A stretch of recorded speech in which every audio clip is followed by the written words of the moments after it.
नमस्कार, hello and welcome to Frankly Speaking. Arvind Kejriwal ji, हम quick succession में 2 बार मिले हैं, लेकिन आज जब मैं आपसे मिल रही हूं तो बहुत बहुत बधाई पंजाब की जीत के लिए।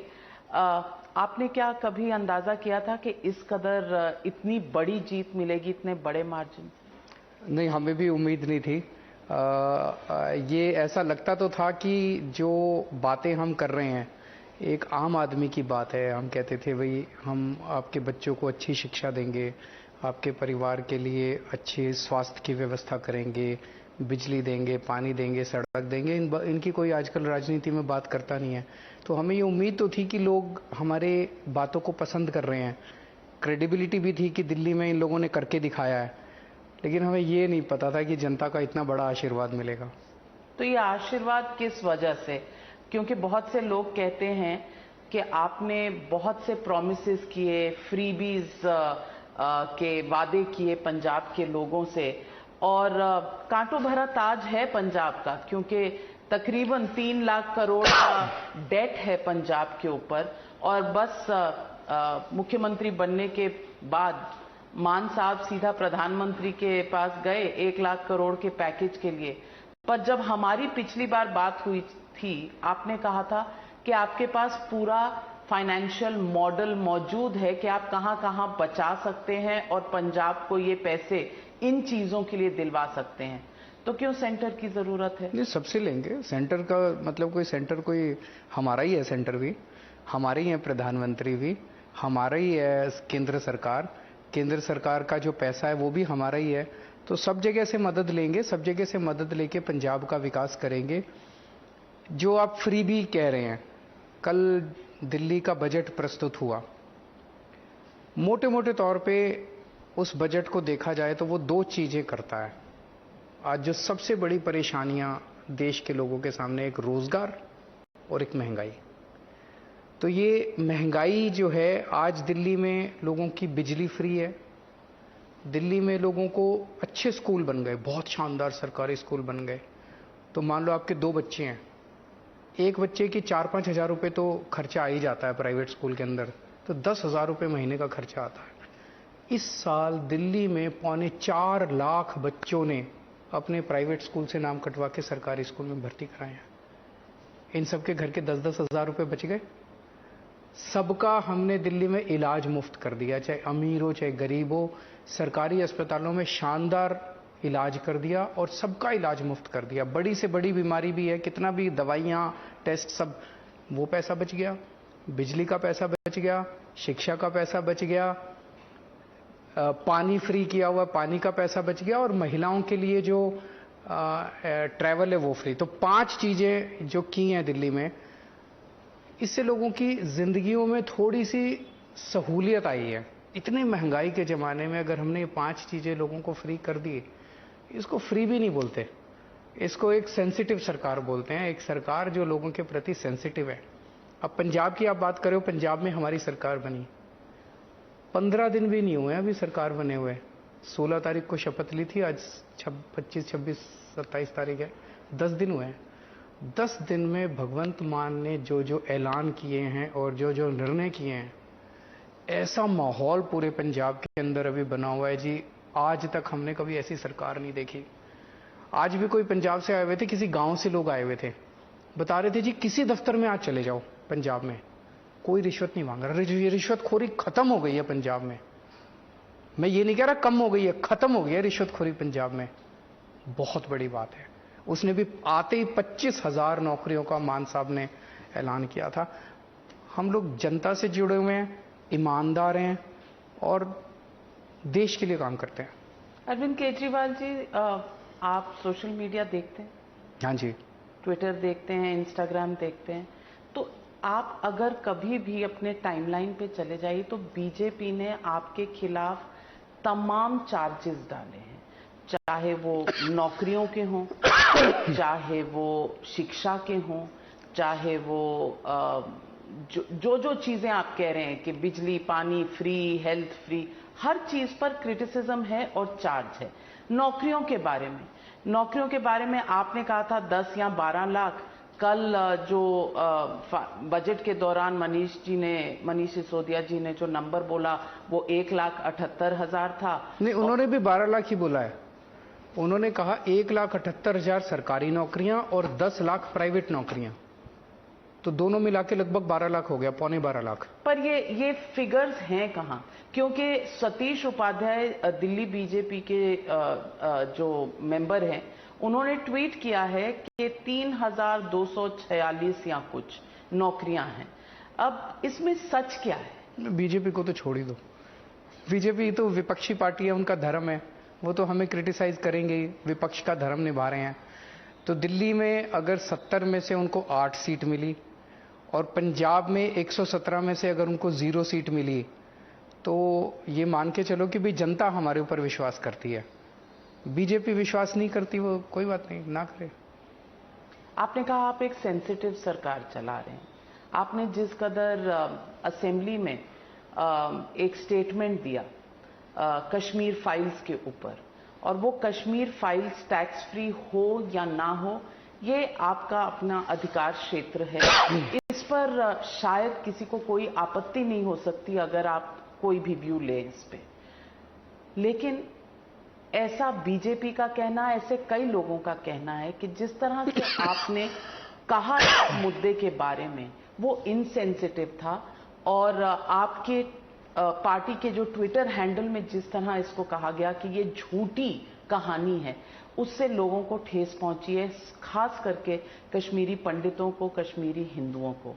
लोग कहते हैं कि क्या ये सच नहीं है कि उनका पलायन नहीं, ये इसको गलत तरीके से प्रेजेंट किया।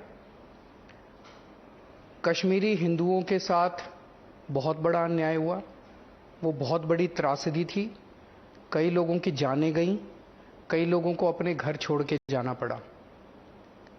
उसके बाद से आज तक 30 साल हो गए, लगभग 30-32 साल हो गए। इन 30-32 सालों में 5 साल वाजपेयी जी की सरकार रही बीजेपी की, 8 साल अभी केंद्र में पिछले 8 साल से बीजेपी की सरकार है। एक सेंसिटिव सरकार की ये जिम्मेदारी होनी चाहिए थी कि उस अन्याय को, जो लोग उस अन्याय से पीड़ित हैं, उन लोगों को न्याय दिलवाया जाता। जितने लोग कश्मीर छोड़ने के लिए बाध्य हुए थे उस टाइम, उनके पुनर्वास की व्यवस्था की जाती, उनको वहां पे जमीनों का इंतजाम करके या उनके जो भी है उनके उसके ऊपर पॉलिसी बनाई जाती और उस पॉलिसी के तहत एक अच्छे तरीके से उनको वापस पुनर्वास किया जाता। वो नहीं किया गया। 8 साल केंद्र में सरकार चलाने के बाद वो एक फिल्म का प्रमोशन कर रहे हैं बीजेपी वाले। मैं केवल ये कहने की कोशिश कर रहा था। मैं आपको एक उदाहरण देता हूं। कश्मीर से जब पलायन हुआ, दिल्ली में भी आए कुछ लोग, उनमें से 233 लोग, 233 के करीब ही है शायद, एग्जैक्ट फिगर मुझे नहीं, 233 लोग दिल्ली सरकार में कॉन्ट्रैक्ट टीचर बन गए, कच्चे टीचर बन गए 1993 में। तब से लेके आज तक दिल्ली में बीजेपी की भी सरकार आई, दिल्ली में कांग्रेस की भी सरकार आई, उन्होंने उनके लिए कुछ नहीं किया। हमारी जब सरकार आई, मैंने उन 233 टीचर्स को पक्का किया। ये आपको तो नहीं पता, ये तो किसी को भी नहीं पता। हमने कर दिया, हमने उनका काम कर दिया। उन 233 टीचर्स को हमने पक्का किया और रेट्रोस्पेक्टिव इफेक्ट से किया। पुराना सारा उनका ड्यूज 1993 से उनको पक्का किया रेट्रोस्पेक्टिव इफेक्ट से। हमने उनके ऊपर पिक्चर नहीं बनाई, हमने उनके साथ खड़े होके उनके लिए हमने काम किया।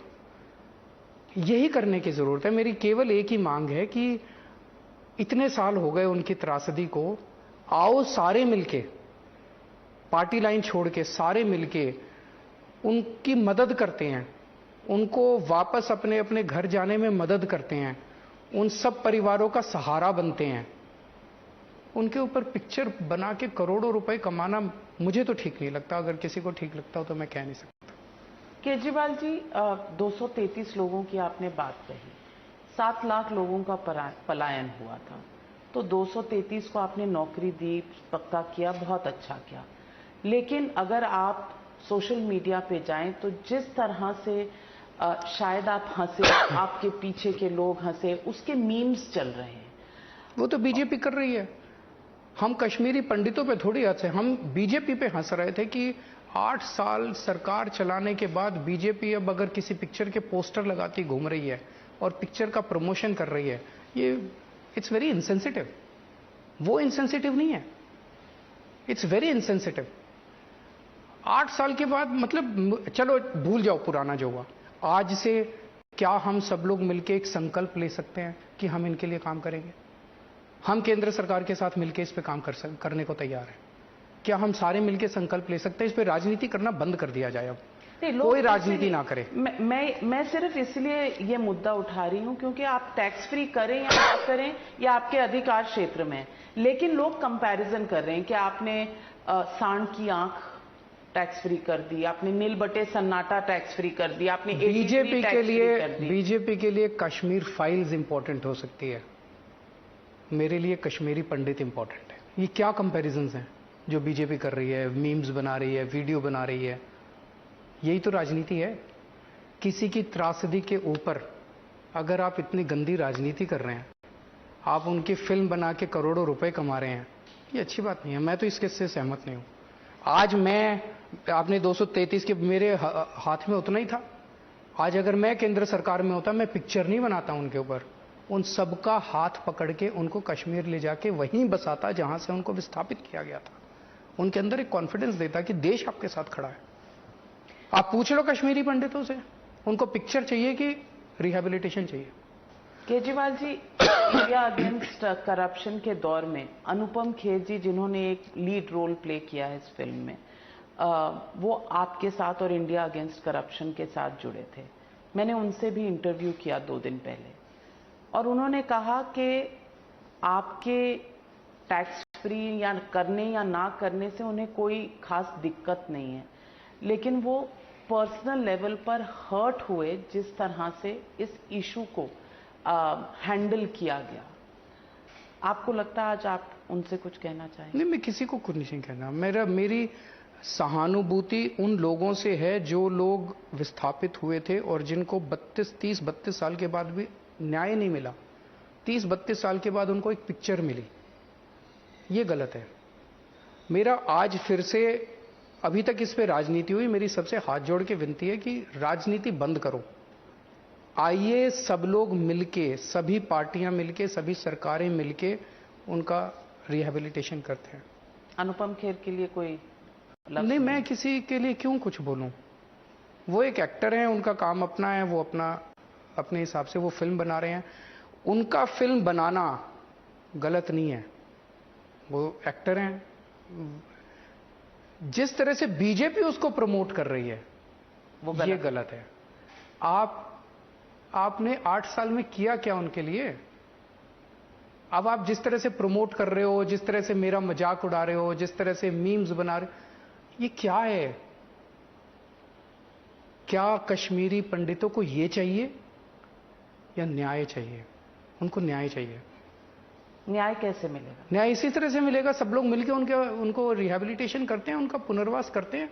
आपको सब लोग मिलकर करते हैं। गुनहगारों को सजा होनी चाहिए क्योंकि कुछ खास इन्वेस्टिगेशन हुई नहीं, होनी चाहिए, कमीशन होना चाहिए, सब कुछ होना चाहिए। केंद्र सरकार इस पे लीड ले, सारी सरकारें इसमें साथ देंगी। मुझे तो लगता है सभी साथ देंगे, हम तो देंगे कम से कम। कश्मीर पर इसमें सब कुछ ये बंद होनी चाहिए, गंदी राजनीति बंद होनी चाहिए। आप बहुत पहले के दौर में 2015 से 2016-17 तक फिल्में देखने जाया करते थे, आजकल समय मिलता है? बिल्कुल नहीं मिलता, बहुत ज्यादा बिजी हो गए। तो अभी तो 2 राज्य हैं आपके पास, बिल्कुल कांग्रेस की तरह। उनके पास भी 2 राज्य हैं, आपके पास भी 2 राज्य हैं। जब ये बढ़ेगा तो समय और कम हो जाएगा। आपके मुंह में घी शक्कर, जरूर बढ़ना चाहिए। नहीं, घी शक्कर की गुंजाइश नहीं है। आजकल कहते हैं नॉट गुड फॉर हेल्थ, लेकिन प्लान क्या है आपका? नाविका जी, मैं एक बहुत छोटा सा आदमी हूं, इनकम टैक्स में नौकरी करता था। दिल में जज्बा था कि कुछ करना है। इनकम टैक्स की नौकरी छोड़ दी, दिल्ली की झुग्गियों में काम करने लगा, राइट टू इंफॉर्मेशन एक्ट के लिए लड़े, अन्ना आंदोलन हुआ।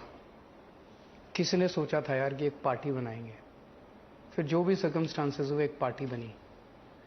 दिल्ली के अंदर हमने राजनीति नहीं की है, हमारी सरकार 7 साल से है। दिल्ली के अंदर हम लोगों ने रूटीन में सरकार नहीं चलाई। आज दिल्ली के अंदर जो काम हो रहे हैं वो पूरे देश को एक उम्मीद दे रहे हैं।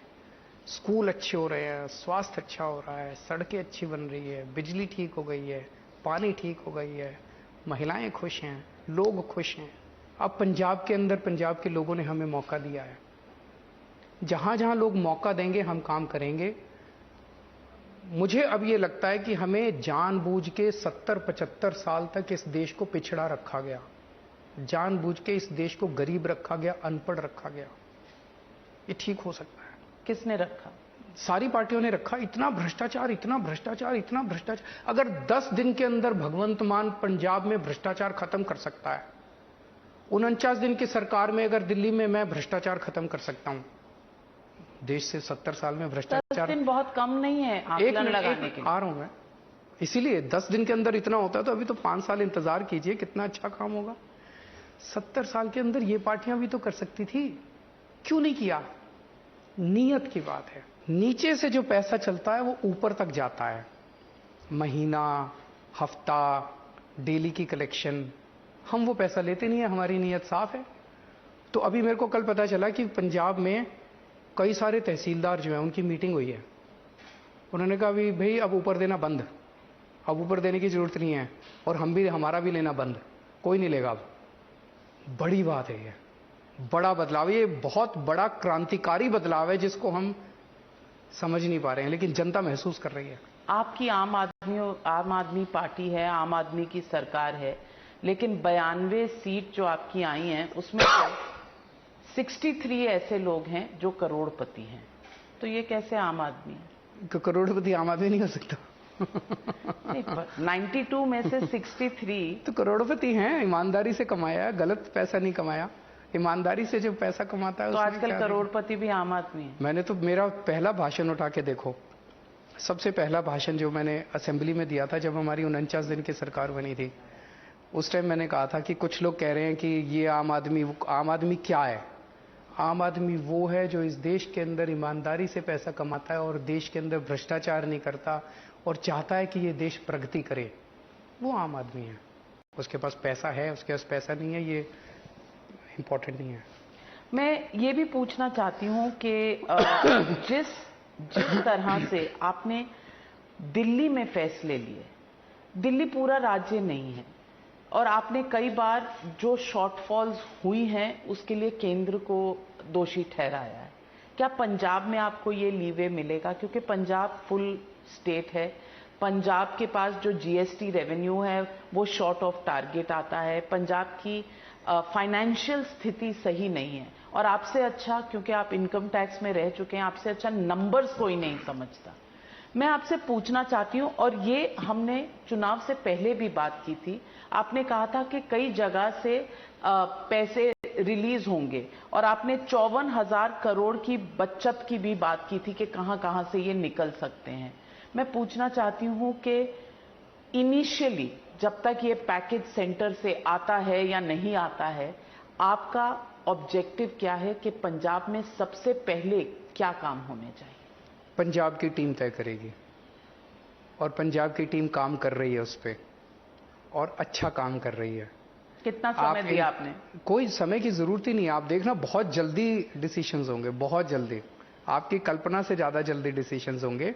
ऑलरेडी पिछले 10 दिनों के अंदर इतने सारे निर्णय हो गए। 10 दिन में, आज एक अखबार में छपा था, 10 दिन में भगवंत मान के 10 डिसीजंस। आने वाले समय के अंदर केंद्र से मदद मिलेगी, बहुत अच्छी बात है। नहीं भी मिलेगी तो हम पंजाब, दिल्ली को कोई मदद नहीं मिलती केंद्र से, लेकिन दिल्ली को हम सेल्फ सस्टेनिंग कर रहे हैं। पहले दिल्ली में भी खूब घाटा होता था, दिल्ली सरकार में, दिल्ली सरकार भी घाटे में चलती थी, बहुत ज्यादा लोन था, सब ठीक कर दिया, अब फायदे में चलती है। पंजाब को भी ठीक करेंगे, पंजाब के लोगों के साथ मिलकर करेंगे। एक बड़ी बात पिछले 10 दिन में ये हुई है दैट देयर इज बहुत जबरदस्त पंजाब जो कि उम्मीद खो चुका था, चारों तरफ माहौल में डिप्रेशन था। आप अगर पिछले साल पंजाब चले जाते, इतना डिप्रेशन था, अकाली दल, कांग्रेस, सबको ले। आज इतनी पॉजिटिव एनर्जी है पंजाब के अंदर, बहुत पॉजिटिव एनर्जी है। जनता साथ आना चाहती है, जनता पंजाब को आगे ले जाना चाहती है, पंजाब के जितने एनआरआईज हैं वो कंट्रीब्यूट करना चाहते हैं, सारा पंजाब मिलके आज आगे बढ़ना चाहता है। ये बड़ी बात है। किसी भी सरकार के लिए बहुत बड़ी बात है। सरकार, अब पंजाब की सरकार इस सारी पॉजिटिव एनर्जी को लेके आगे बढ़ेगी। मैं तो पंजाब की बेटी हूं, मैं पूछना चाहती हूं आपसे कि पंजाब इतना नीचे आया कैसे? क्योंकि 20-25 साल पहले पंजाब सबसे अमीर, नंबर 1 स्टेट था। आज जो हाल है वो आपने भी देखा होगा फाइनेंसेस का। ये बात सही है कि लोग अब चेंज को देख रहे हैं और बहुत उम्मीद है लोगों में, लेकिन क्या आपको ऐसा लगा था चुनाव के दौरान कि कहीं ना कहीं इस तरह से माहौल था जहां एक्सट्रीमिस्ट पंजाब के अंदर हैं, बॉर्डर स्टेट है, सिख फॉर जस्टिस का बड़ा वहां पर इशू बना, कुमार विश्वास के स्टेटमेंट का कि अरविंद केजरीवाल ने कहा था, वो स्टेटमेंट आपको याद है। आपको लगा था कि इन सब चीजों का असर हो सकता है चुनाव पे, या ये सिर्फ चुनाव पर असर डालने के लिए ही की गई थी? पंजाब की जनता बहुत इंटेलिजेंट है। उन्हें सब देख लिया कि सच कहाँ खड़ा है और कि किस तरह से एक अच्छी नीयत वाले ईमानदार लोगों को किस तरह से टारगेट किया जा रहा है। तो पंजाब की जनता ने अच्छा निर्णय दिया है। और आप ये देखिए, अभी भगवंत मान जी प्रधानमंत्री जी से मिलने गए। आपने फाइनेंशियल पैकेज की तो बात की, लेकिन वो तो छोटी बात थी। बड़ी बात जो उनकी मीटिंग में हुई, भगवंत मान जी ने प्रधानमंत्री को पहली बात ये कही कि सर, पंजाब बॉर्डर स्टेट है, बॉर्डर स्टेट में पंजाब की सुरक्षा और देश की सुरक्षा सबसे अहम है। मैं आज पंजाब सरकार की तरफ से, केजरीवाल जी की तरफ से और आम आदमी पार्टी की तरफ से आपको ये एश्योरेंस देने आया हूं कि हम पूरी तरह से पंजाब की बॉर्डर सुरक्षा के लिए आपके साथ हैं। इस पे हम किसी किस्म की राजनीति नहीं होने देंगे। प्रधानमंत्री जी जब पंजाब गए थे और उनकी सुरक्षा को लेकर जो राजनीति हुई थी, हम उसकी निंदा करते हैं और हम चाहते हैं कि आप भी हमारे साथ, आपको जब जब हमारी मदद चाहिए हम आपके साथ हैं और पंजाब सरकार और केंद्र सरकार बॉर्डर की सुरक्षा के लिए मिलकर काम करें। ये एक पॉजिटिव चीज है, अच्छी चीज है। तो एक पॉजिटिव तरीके से शुरू किया है, पूरा स्टेट मिला है। दिल्ली में जब आधा स्टेट था, हमारे पास पावर नहीं थी, तब इतने काम कर दिए। पंजाब में तो और बहुत काम हो सकते हैं। आपको लगता है एक्सट्रीमिज्म का कुछ डर या थ्रेट है पंजाब में? पंजाब ने वो दौर देखा है जब एक्सट्रीमिज्म बहुत ज्यादा था और वो एक लोगों के मन में डर है कि वो वापस नहीं आना चाहिए। सो इधर उधर कभी कभी कुछ एलिमेंट्स हैं जो अपनी वो उठाते हैं, तो उसको सबको डील किया जाएगा, कानूनी तरीके से उनको डील किया जाएगा, लेकिन किसी भी हालत में पंजाब की सुरक्षा, पंजाब की शांति को भंग नहीं होने दिया जाएगा। सो यू थिंक कि है प्रॉब्लम कहीं कहीं है? देखिए, अगर आपकी सरकार ठीक नहीं है, अच्छी नहीं है, तो किसी भी एरिया के अंदर, देश के किसी भी एरिया के अंदर गलत ताकतें तो होती हैं, वो अपना गर्दन सर उठाने लग जाती हैं। पर अब पंजाब में अच्छी सरकार है, ईमानदार सरकार है, सख्त सरकार है, तो उसको कंट्रोल करेंगे अगर कुछ भी होता है तो। मैं आपसे पूछना चाहती हूँ, हाल के दौर में आप लोग कहते हैं कि अरविंद केजरीवाल को एमसीडी बिल पर बहुत गुस्सा आया हुआ और आपने एक चैलेंज भी किया था कि ये बीजेपी ने जो बिल शामिल किया है इस वक्त पार्लियामेंट में, ये सिर्फ इस वजह से किया है कि चुनाव, एमसीडी के चुनाव जो हैं वो पोस्टपोन हो चुके हैं। मैं आपसे पूछना चाहती हूँ कि आप इस फैसले के इतने खिलाफ क्यों हैं? बिल छोटी चीज है, बिल आते रहते हैं जाते रहते हैं। सरकारें छोटी चीज है, पार्टियां छोटी चीज है, इंडिविजुअल्स छोटी चीज है। देश बड़ा है। देश के संविधान के साथ, देश के जनतंत्र के साथ खिलवाड़ नहीं होना चाहिए किसी भी हालत में। सबसे इंपॉर्टेंट हमारे देश में क्या है? डेमोक्रेसी, जनतंत्र। हमारे स्वतंत्रता सेनानियों ने अपनी जान की बाजी लगा लगा के देश को आज़ाद कराया, एक संविधान लिखा, संविधान में लिखा एक जनतंत्र होगा, जनतंत्र में जनता सरकार चुनेगी, जनता की जो सरकार होगी वो जनता वोट डालेगी और फिर सरकार बने। 5 साल के बाद अभी चुनाव होने थे दिल्ली में एमसीडी के। बीजेपी के हिसाब से भी अब उनके सर्वे में कंप्लीट वाइप आउट हो रही थी बीजेपी, सबको पता है, मतलब इसमें कोई दो राय नहीं है। तो बीजेपी ने तय किया कि चुनाव ही नहीं कराएंगे, उसके लिए बिल लाया गया। ये गलत है। अगर आपने बिल लाना था, तीनों एमसीडी को इकट्ठा करना था, साल भर पहले कर लेते, 2 साल पहले कर लेते। चुनाव के पहले 9 मार्च को शाम को 5 बजे इलेक्शन कमिश्नर दिल्ली के चुनाव की डेट्स अनाउंस करने वाले थे। उसके 1 घंटा पहले 4 बजे प्रधानमंत्री दफ्तर से एक चिट्ठी जाती है उनको कि चुनाव मत कराओ, हम तीनों एमसीडी एक साथ कर रहे हैं। आपके पास चिट्ठी है? नहीं, वो तो मीडिया में सारा आया था, सारे मीडिया में था कि 1 घंटा पहले 4 बजे चिट्ठी है। सारे पत्रकार 5 बजे पहुंचे ना वहां पे। उन्होंने इलेक्शन कमिश्नर ने खुद बोला कि भाई अभी 4 बजे मेरे पास चिट्ठी आई है, वो कह रहे हैं कि चुनाव मत कराओ, हम तो मैं चुनाव नहीं करा रहा। ये गलत है। चुनाव अगर आप नहीं करा रहे, केजरीवाल इंपॉर्टेंट नहीं है, कल केजरीवाल नहीं होगा। मोदी जी इंपॉर्टेंट नहीं है, कल मोदी जी नहीं होंगे। आम आदमी पार्टी इंपॉर्टेंट नहीं है, हमारी हार हमारी जीत छोटी चीज है। बीजेपी इंपॉर्टेंट नहीं है, देश इंपॉर्टेंट है। देश के संस्थानों के साथ और देश के प्रोसीजर्स के साथ खिलवाड़ नहीं होना चाहिए। मैं इसके खिलाफ हूं। चुनाव कराओ ना। अच्छा, इस बिल में क्या लिखा है? इस बिल में एक ही चीज लिखी है बस, मोटे मोटे तौर पे, अभी 272 वार्ड है, उनको घटा के 250 कर दिया जाएगा। बस उससे क्या फायदा होगा जी? 272 वार्ड को घटा के 250 कर दिया जाएगा। इसका एक ही वो है कि 272 को घटा के 250 करोगे तो डिलिमिटेशन करनी पड़ेगी। डिलिमिटेशन में 1 साल लगेगा, तो चुनाव 1 साल टल गए। इस पूरे बिल का एक ही मकसद है, चुनाव टालना। तो आपको लगता है कि जो एमसीडी के 3 भाग हुए थे, साउथ, नॉर्थ और ईस्ट, नॉर्थ और ईस्ट में प्रॉब्लम है रेवेन्यू की, और अगर सबको जोड़ा जाए तो शायद फाइनेंशियल सिचुएशन बेटर होगी। कर लो, 272 के 272 वार्ड रखते, बिल पास कर देते, भाई तीनों इकट्ठे हो गए और चुनाव अगले महीने उन 272 वार्ड में करा लेते। उससे आपको परेशानी नहीं? कोई परेशानी नहीं है।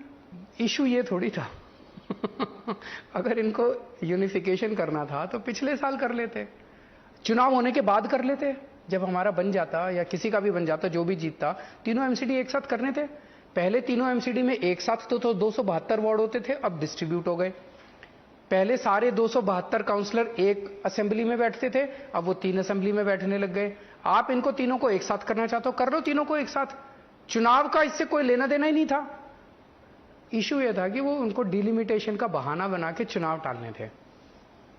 आप ये इतनी कॉन्फिडेंस से कैसे कहते हैं? लॉजिकल है, आईआईटी लॉजिक। आपका भी लॉजिक है, आप भी समझ रही हैं। तो आपको लगता है कि आप एक चुनाव जीत गए पंजाब का, तो उससे बीजेपी इतनी घबरा गई कि अब इस तरह के पैंतरे इस्तेमाल कर रही है? नहीं, मेरे से क्यों घबरा गई यार, मैं तो छोटा सा आदमी हूँ। बीजेपी मेरे से कहाँ घबराएगी? बीजेपी दुनिया की सबसे बड़ी पार्टी है, मेरे से क्यों घबराएगी? पर दिल्ली के अंदर 15 साल में उन्होंने जितना भ्रष्टाचार किया बीजेपी ने, जितना बेड़ा गर्क कर दिया एमसीडी का, पहाड़ बन गए कूड़े के। दिल्ली के अंदर 3 बड़े बड़े पहाड़ हैं, सड़कों पे जाओ गंदगी गंदगी है चारों तरफ। दुख होता है मुझे। जनता उसके खिलाफ अपना गुस्सा जाहिर करना चाहती थी इन चुनाव में।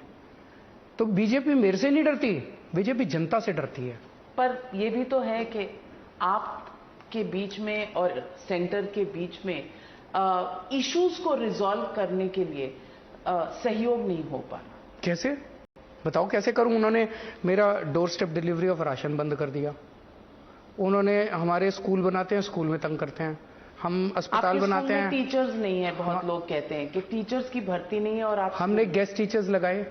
गेस्ट टीचर्स को पक्का करने का असेंबली में बिल पास किया, उन्होंने वो बिल रोक दिया क्योंकि हमारी सारी चीजें सेंटर में जाती हैं। आप ये बता दो कि हम क्या करें उनको खुश करने के लिए, उनको वो करने के लिए हम क्या करें? बताओ। दिल्ली के लिए मैं किसी के भी पैरों में पड़ने को तैयार हूं। मुझे तो ये लगता है कि डायलॉग हमेशा यही कहा जाता है। कैसे डायलॉग करें, किससे करें? आपके टीवी चैनल पे डायलॉग करने को तैयार हैं, आ जाओ।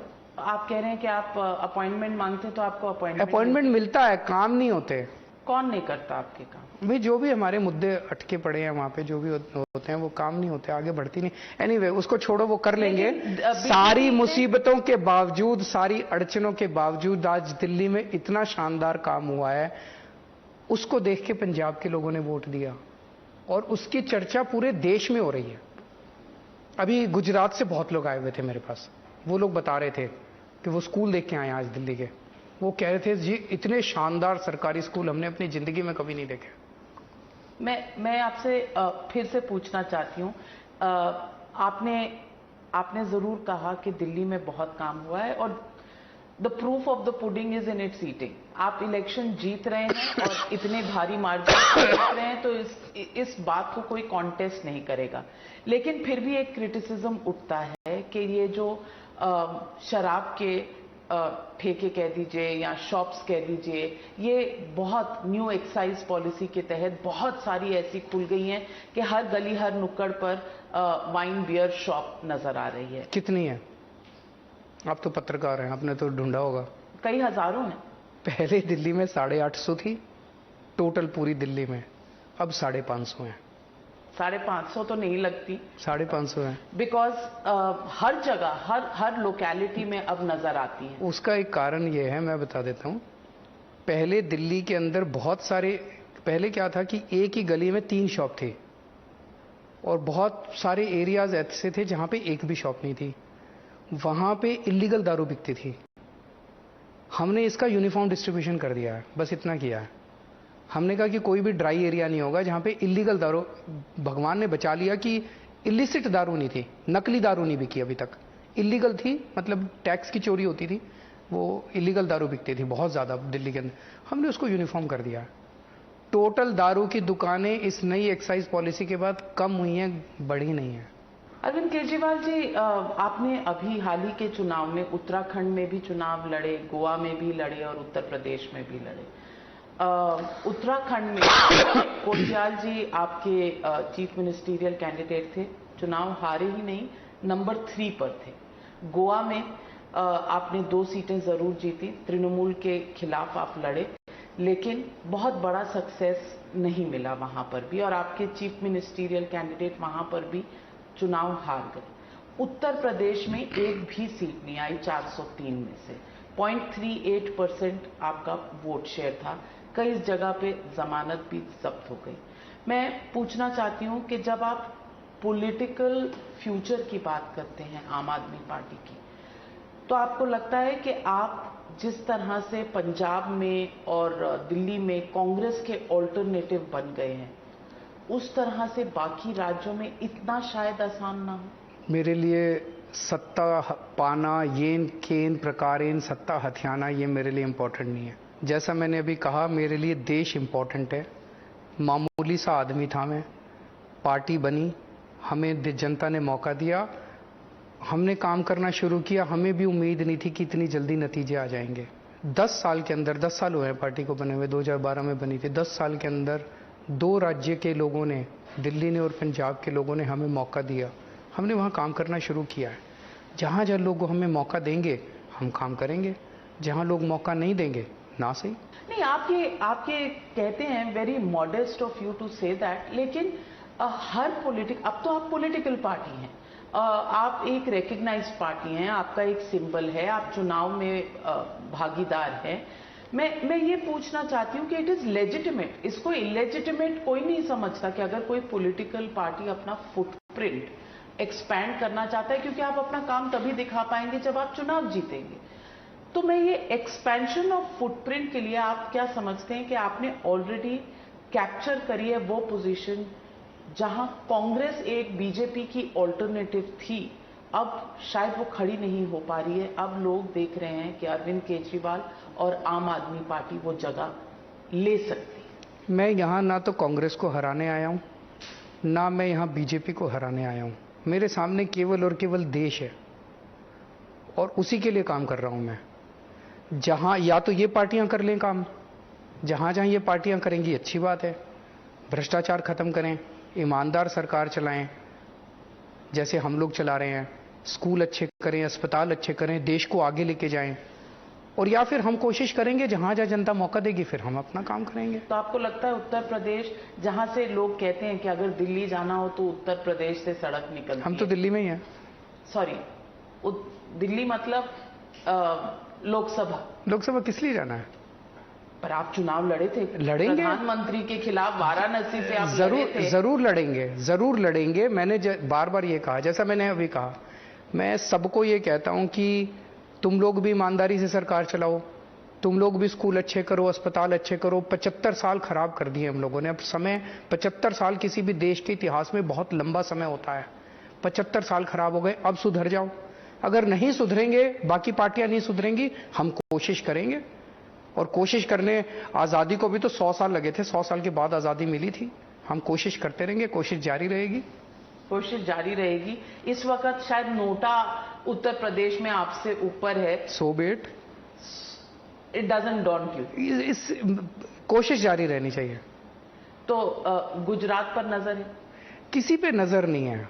हर जगह जाएंगे, हर जगह लोगों से बात करेंगे। मेरा देश है, मेरा देश है। अगले हफ्ते मैं गुजरात भी जाऊंगा, मैं कर्नाटक भी जाऊंगा, मैं केरल भी जाऊंगा, मैं तमिलनाडु भी जाऊंगा, आंध्र भी जाऊंगा, उड़ीसा भी जाऊंगा, वेस्ट बंगाल भी जाऊंगा, नॉर्थ ईस्ट भी जाऊंगा, बिहार भी जाऊंगा, उत्तर प्रदेश। मेरा देश है यार। अगर मेरे देश के किसी भी कोने के अंदर गलत काम होगा, मैं जाके बात करूंगा वहां पे। क्यों नहीं करूंगा? हमारा देश है यार। आपका देश है, मेरा देश है। आपको लगता है विपक्ष को 2024 के लिए यूनाइट होना पड़ेगा बीजेपी को चैलेंज करने के लिए? बीजेपी को चैलेंज करना, बीजेपी को हराना, कांग्रेस को हराना, ये मेरे एजेंडा में नहीं है।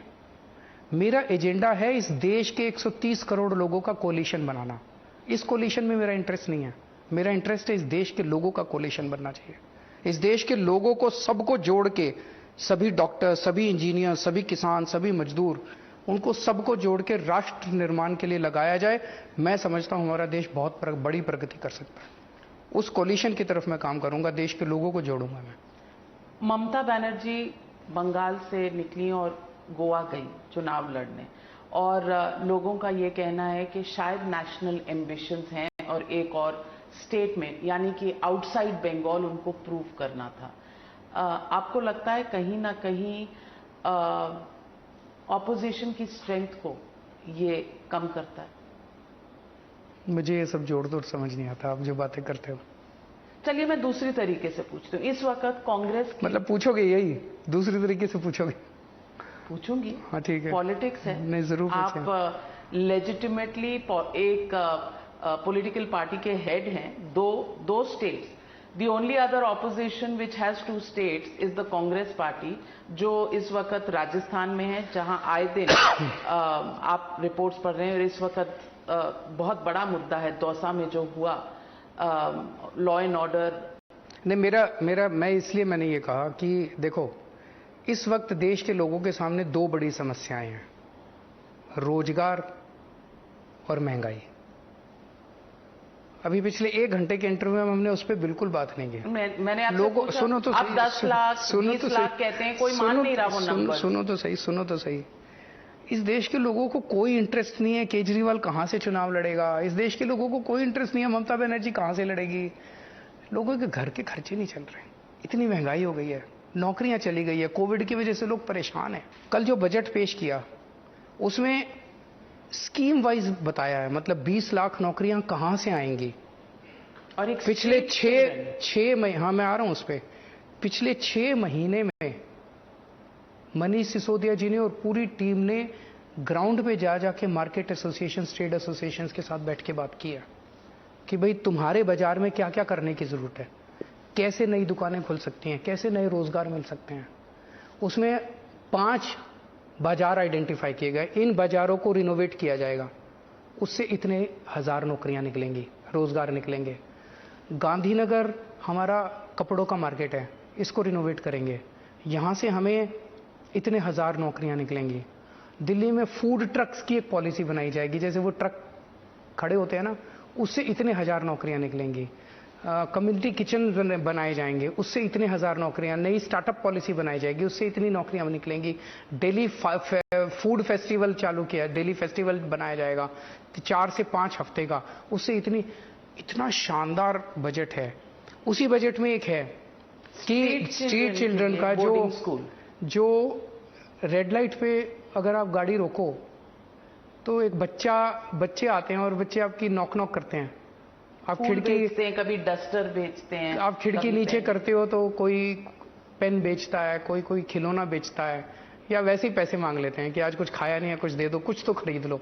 आप दया करके 2 चीज खरीद लेते हो उससे। उन बच्चों की तरफ किसी ने ध्यान नहीं दिया। वो भी तो हमारे देश के बच्चे हैं, मेरे बच्चे हैं वो भी। उनको अभी तक जो भी एफर्ट्स किए गए वो बड़े इनसेंसिटिव थे, इनह्यूमन थे। उनको बच्चों की जेल में डाल दिया जाता है जब भी पकड़ के। कई सरकारें आई, उन्होंने बेगिंग को इलीगल कर दिया। बेगिंग को इलीगल करके पुलिस वाले उनको उठा उठा के जेल में डाल देते हैं बच्चों को। हम उन बच्चों के लिए इस बार 10 करोड़ रुपए का एक बोर्डिंग स्कूल बनाएंगे। हॉस्टल होगा, रेजिडेंशियल स्कूल होगा, वहाँ इन बच्चों को लाया जाए। वहाँ सारी शानदार फैसिलिटीज़ होंगी, state of the art facilities होंगी, जो अच्छे खासे बड़े बड़े प्राइवेट सेक्टर के बोर्डिंग स्कूल्स में होती हैं। उन बच्चों को लगना चाहिए कि हमें इंपॉर्टेंस मिल रही है, और वहाँ पे उन बच्चों को इमोशनल, साइकोलॉजिकल पहले वो दी जाएगी ताकि वो मेन स्ट्रीम में आ सके, और फिर बच्चों को शिक्षा। आपने देखा है वो कई उस पे स्ट्रीट लाइट्स पे वो बच्चे जिम्नास्टिक वो करते हैं। बिल्कुल। ये ओलंपिक में क्यों नहीं जा सकते? इतनी फ्लेक्सिबल बॉडी है इन लोगों की। तो आप ट्रेन करें। कभी सोचा आपने कि वो मतलब उस तरह की फ्लेक्सिबल बॉडी तो मैंने देखी ही नहीं है। वो हाथ मुड़ जाता है उसका। ये इन बच्चों में कितनी पोटेंशियल है। इन सारे बच्चों को ट्रेनिंग देंगे, स्पोर्ट्स की ट्रेनिंग देंगे, अच्छी शिक्षा देंगे। देश के लिए ये है राष्ट्र निर्माण का काम। जब मैं कहता हूं 130 करोड़ लोगों को जोड़ना है, उसमें हर तबके के लोग जुड़ेंगे। काम करना हो तो बहुत काम है करने बिल्कुल, के लिए। मिलके करेंगे सब लोग। मिलकर होता है राजनीति? होता है। कब और हमने किया ना दिल्ली में जो स्कूल थी, मिलकर स्कूल में थी। आप आपकी बात मानते ही नहीं। फिर भी मनवाई, रो के मनवाई, धो के मनवाई, पैर पकड़ के मनवाई, थोड़े बहुत धरने भी करने पड़े, मनवाई बात। आप धरने फिर कर सकते? अगर दिल्ली के लोगों के लिए जरूरत पड़ेगी जरूर करेंगे। पहले करते थे, आजकल हाल ही में तो कुछ नहीं किया। जरूरत नहीं पड़ती। मतलब मान रहे हैं लोग। देखो दिल्ली में स्कूल अच्छे हुए, कैसे अच्छे हुए? केवल केजरीवाल के करने से थोड़ी हुए। दिल्ली के 60,000 हमारे टीचर्स ने मिलकर काम किया, प्रिंसिपल्स ने काम किया, पेरेंट्स को इन्वॉल्व किया हम लोगों ने।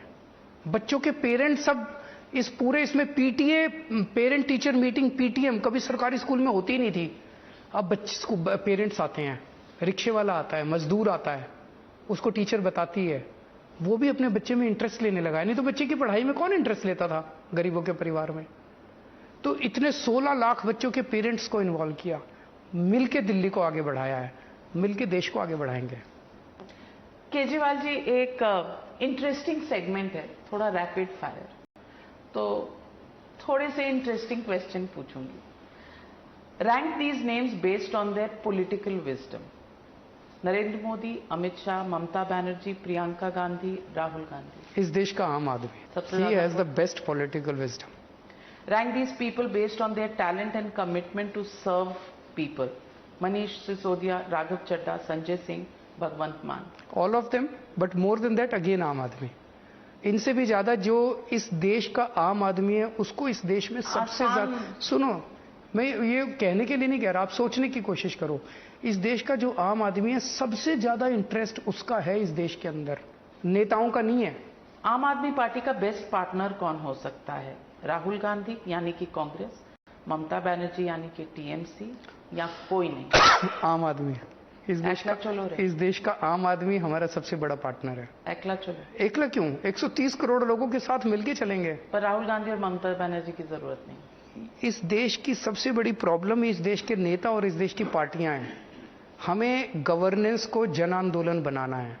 इस देश के राष्ट्र निर्माण जो 75 साल हमने खराब किए, तभी हम ठीक कर सकते हैं जब सारा देश एक साथ आए। अरविंद केजरीवाल जी, आपके पुराने छूटे हुए साथियों में से अगर किसी को आप ज्यादा मिस करते हो या वापस चाहते हो, कुमार विश्वास, कपिल मिश्रा, योगेंद्र यादव, प्रशांत भूषण?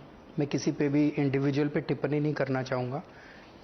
वो जहां भी हैं, जैसे भी हैं, मैं भगवान से प्रार्थना करता हूं वो सक्सेसफुल हों। और कौन ऐसे हैं जिनके साथ आप कभी दोबारा नहीं पार्टनर करेंगे? इन्हीं चारों नाम। पार्टनर की क्या, वो अपने काम कर रहे हैं, मैं अपना काम कर रहा हूं। पर 130 करोड़ में वो भी आते हैं, उनको भी साथ लेके चलेंगे। आपको कौन लगता है इनमें से प्रधानमंत्री बनेगा देश का 2024 में? नरेंद्र मोदी, राहुल गांधी, ममता बनर्जी, अरविंद केजरीवाल? जो जनता तय करेगी, जनता सुप्रीम है, जनता तय करेगी। अच्छा, अब मैं आपको कुछ और चॉइसेस दूंगी। Choose between these two, Arvind Kejriwal as an activist और Arvind Kejriwal as a politician. उस टाइम केजरीवाल को एक्टिविस्ट की देश चाहता था कि मैं एक्टिविस्ट का रोल अदा करूं। आज देश चाहता है कि मैं गवर्नेंस करूं, लोगों के काम करूं, तो मैं गवर्नेंस कर रहा हूं। दिल्ली के पंजाब, अरविंद केजरीवाल के लिए? मैंने दोनों, मेरे लिए पूरा देश इंपॉर्टेंट है। दिल्ली भी इंपॉर्टेंट है, पंजाब भी इंपॉर्टेंट है, अब मैं अगर राजस्थान कहूंगा तो आप कहेंगे राजस्थान में कौन? चीफ मिनिस्टर ऑफ दिल्ली और prime minister of India Arvind Kejriwal? Arvind Kejriwal would like to remain as an ordinary person और आप who would ordinary like तो to आप हैं who नहीं। would like to dedicate his life for the cause of this country. मेरे लिए देश बहुत इंपॉर्टेंट है।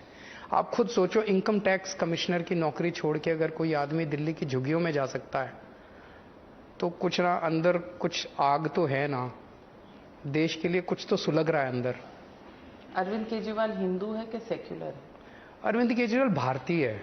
रिफॉर्मिस्ट है कि पॉपुलिस्ट है? देश के लिए खड़ा है। रिफॉर्मिस्ट के पॉपुलिस्ट? देश के लिए खड़ा है, देश को जो भी जरूरत है काम कर रहे हैं। अगर आपको रिलीजन और डेवलपमेंट में चूज करना पड़े? चूज किस लिए करना है? धर्म का भी अपना काम होता है, विकास भी जरूरी है। धर्म आदमी को आध्यात्मिक सुख देता है, विकास आदमी को भौतिक सुख देता है। अरविंद केजरीवाल जी अब गुजरात कब पहुंच रहे हैं? 2 तारीख को शायद जा रहे हैं। शुरू थकावट चली गई पिछले चुनाव की? नहीं, कोई थकान नहीं है। तो अब गुजरात की तरफ आपको लगता है कि? कोशिश करेंगे, कोशिश जारी है। गुजरात की जनता सुप्रीम है। हिमाचल गुजरात भी की जनता, जाएंगे? हिमाचल 6 को है शायद, 6 या 7 तारीख को। तो एजेंडा तय है और जंग जारी है और क्या कहें, बहुत बहुत शुभकामनाएं। Thank you. आगे क्या जनता तय करती है इस पर जरूर हमसे चर्चा करते रहिएगा। Thank you. फ्रैंकली स्पीकिंग पर हमसे बात करने के लिए बहुत धन्यवाद। शुक्रिया। Thank you.